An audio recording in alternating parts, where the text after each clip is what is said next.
I'm fascinated by what people can put together, because they say, oh, you know, all this red and green shouldn't be seen, and then you look at like a rose with a green stem and think, you know, one of the most considered the most beautiful iconic images ever, and it's the completely wrong colour combination.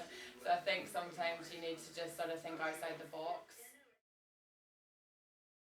You know, so they're looking at Madonna, and they're looking at, you know, rebels from that time, and they're trying to, like Rihanna channels Madonna, for example. You know, it's like the ultimate rebellion at the time. Madonna couldn't have been any more, you know, out there. You know, she probably insulted everybody, you know, from your granny to the Pope.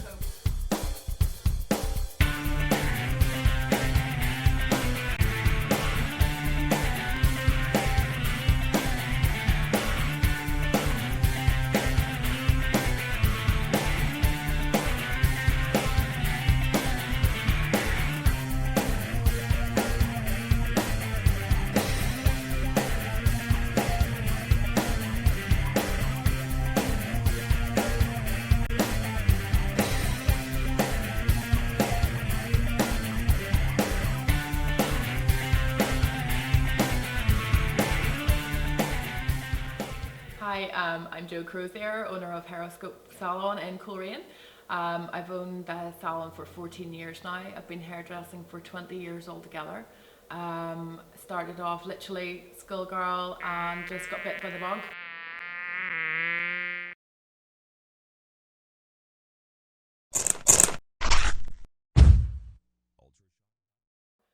Ended up going over to England and training, and then coming back, worked in a couple of salons before the opportunity of opening up on my own came up, and I literally just jumped at it, give it a go, 21 years old, and here I am a few years later. We relocated about 4 or 5 years ago to bigger premises, and one of the main reasons for that was because I wanted to expand into the training side of hairdressing. I've always been very lucky and had some fabulous mentors through the years, and with working in England got involved in the competition side of things as well, and always right if I ever got the chance to be able to pass my skills on the way my mentors did to me. But in order to do so, needed to have a bigger premises, and very fortunately this one came on the market at the right time. So I went on and to train into becoming an assessor as well, which is MVQs, is the classic hairdressing qualification that you do. And I qualified and everything as an assessor, and was able to then start taking trainees on, not just on a sort of a you can shampoo and make tea kind of way, but actually be able to pass on my actual skills in order to enable them to further their careers also.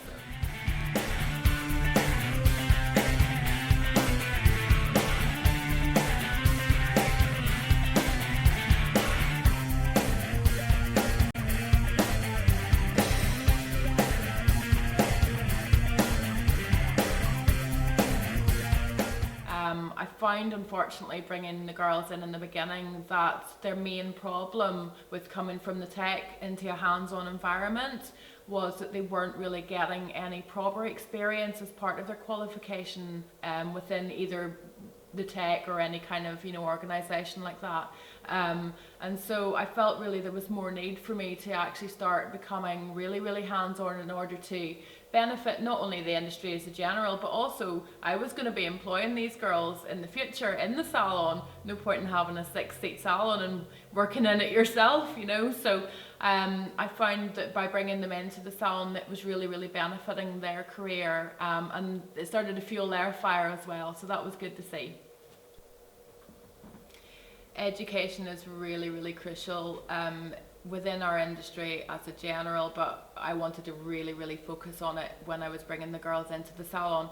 MVQs are fantastic and absolutely necessary within the industry. However, I wanted to really make sure that they were getting an absolute thorough knowledge of everything from customer care through to health and safety, obviously, and an absolutely amazing ability to have this person just delighted in front of them. Hairdressing is a very rare skill that we can bring in, and we can have somebody coming in off the street having an absolutely fed up day, and we can turn them around literally by changing their entire appearance, yes, but outlook on that day.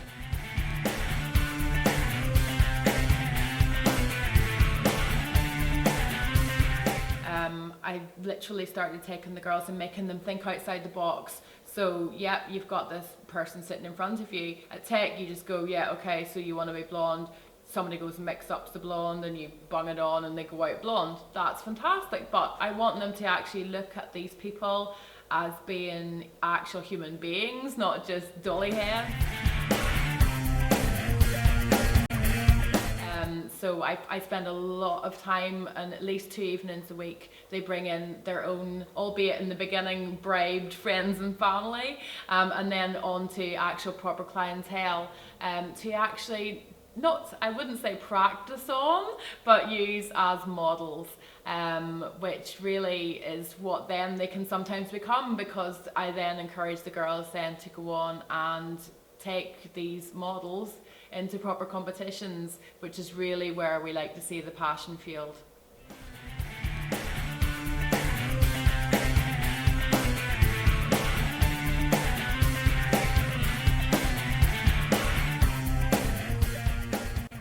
So one of the things I really look for when I'm taking on a new trainee is that passion and drive within them to really want to be in the hairdressing industry. But really, when they're coming out of school, they don't even know what that is yet. So it's up to me to sort of go in there and pull out of them, you know, have they got that artistic side? Have they got that creative side? Because that's really, really important. But also what I need to, you know, really express here is that schools need to focus on bringing them up through the chemistry side of things, the science background as well.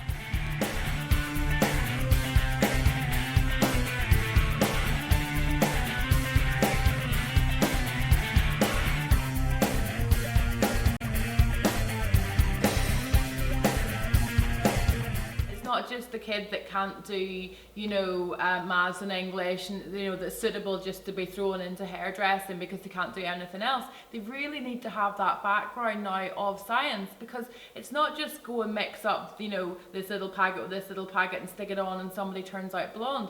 These are actually, you know, chemicals we're dealing with. We're taking, you know, hydrogen peroxide and PPDs and mixing them together and creating something that can actually lead to, if it's in the wrong hands, somebody landing in hospital.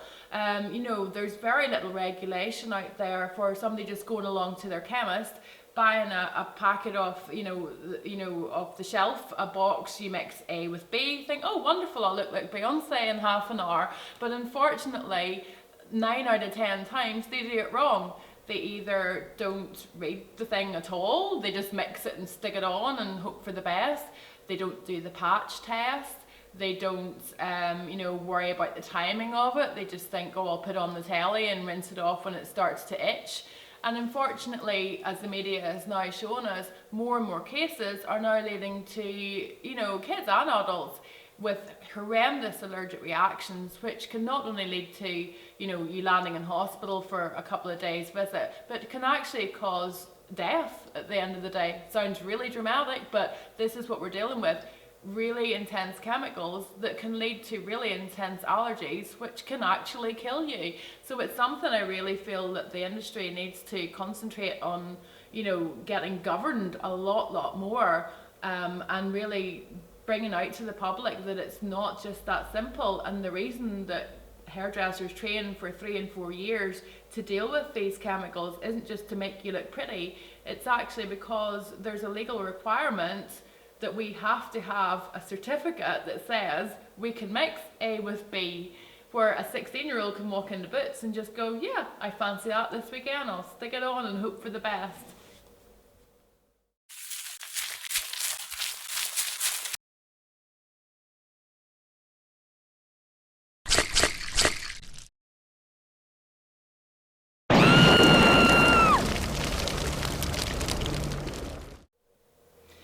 Even our delivery drivers who bring the products over from England have to actually have training. They have pages and pages of health and safety training to tell them how dangerous and explosive these chemicals are that they're delivering to us. So they're even, you know, under training to have legal requirements for this, where again, the kids in the street can just go and buy it and hope for the best.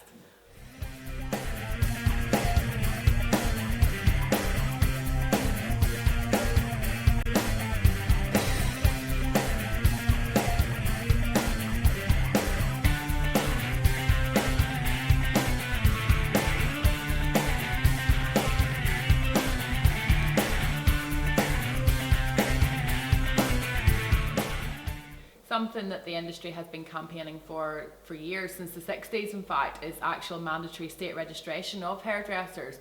At the moment, believe it or not, it's still not a legal requirement that a hairdresser has any qualifications at all. So yeah, it's, you know, preferable to have MVQs, and yes, to get insured you have to have a qualification, but unfortunately, like, not every car owner has a driver's license. Unfortunately, there's quite a few hairdressers out there that don't have MVQs also. And I think from the public's point of view, from a professional and safety point of view, if the government would bring in mandatory state registration, it would mean that you would have to have those qualifications, and it would keep us all a lot safer.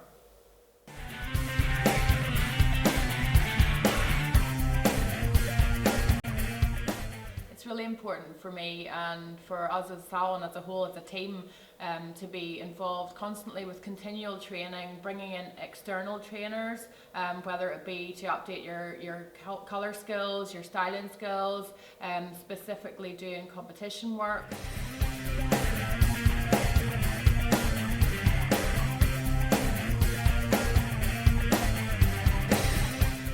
We work a lot with the behind the scenes of putting together actually competitions within the salon. We have a lot of sort of inter-salon friendliness going on there, and also putting together photographic competitions which we then send off to be judged. And also I take my team to Belfast and Dublin. There's intense training. We could be in here to maybe, you know, midnight, 2 in the morning, putting together looks that literally take weeks to put together, and then you've got 5 minutes on the floor and it's all over.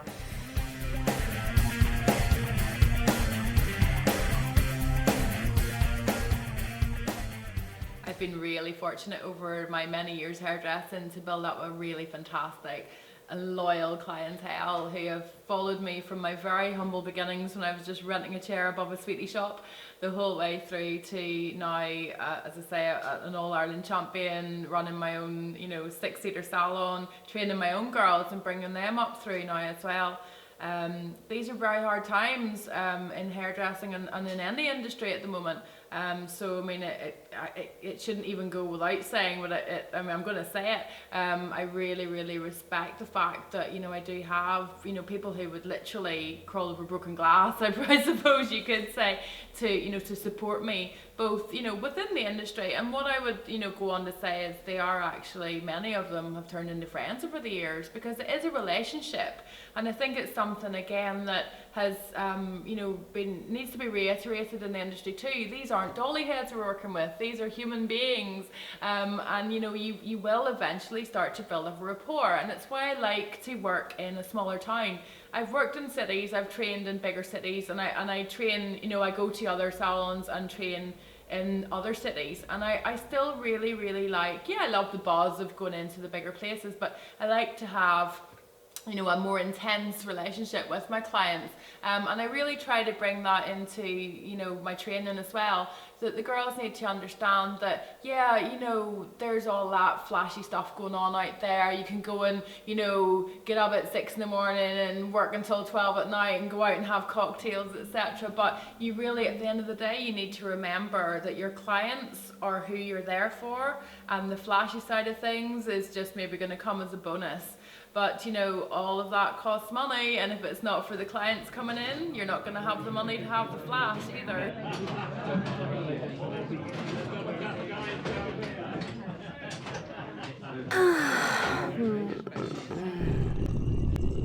So it's a two-way street, and I think we need to very much remember that in these days of all, you know, celebrity and this kind of thing, that we are here for the clients, not the clients are here for us. Yeah, I've been coming to Joanne for a few years now. All the girls in here are really friendly, really helpful, professional. Quite particular about my haircut, so I like the way Joanne spends extra little bit of time. And again, very friendly, always reliable, so that's why I come back. So as a way of Hairoscope, you know, always saying thank you to our clientele, we really like to give back to the community as well. And that tends to be in the form of sort of charities coming to us, you know, saying we're doing a raffle. We're like, absolutely, you know, we'll get in there with, you know, have a blow dry and finish, have a shampoo for your raffle, this kind of thing. I get involved in all sorts of, you know, sponsored haircuts and things like this.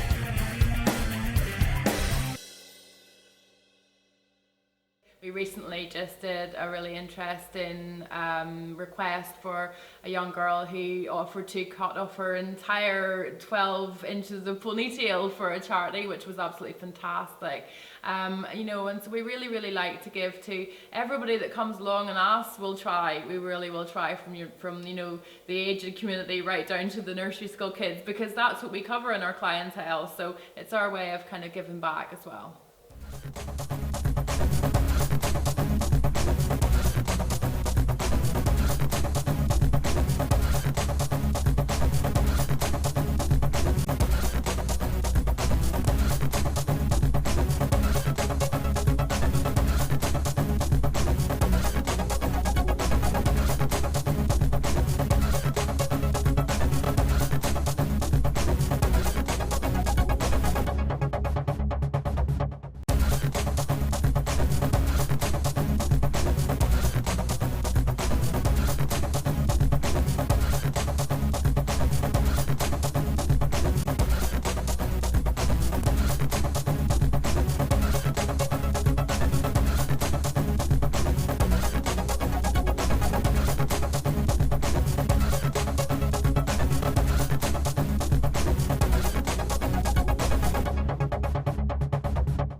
For many years I've been really involved in competition work, a lot of behind the scenes work. We were really fortunate to be involved with Belfast Fashion Week in the last couple of years, which is all the behind the scenes chaos that goes on creating what you see as this fabulous catwalk model just to glide up and down.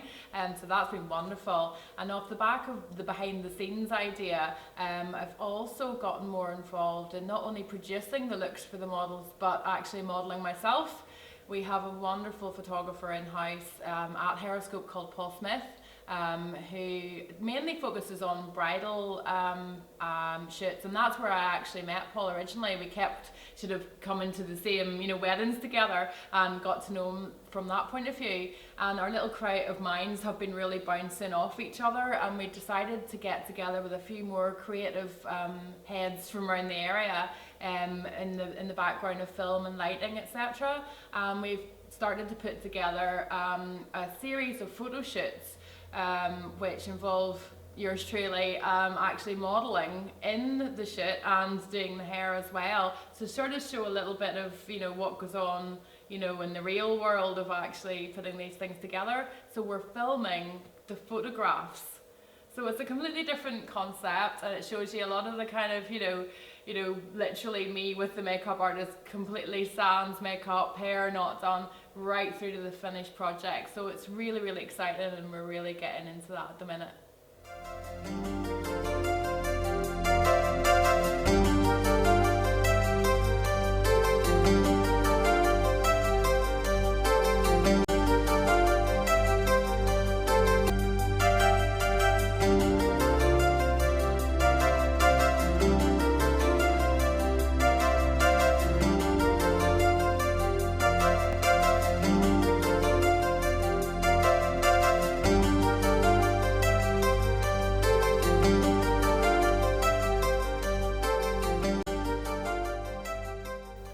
I'm off now to research David Beckham's latest haircut, Beyonce's latest colour, and squeeze in a photo shoot for my portfolio update. Or maybe a sandwich, considering it's my lunch break.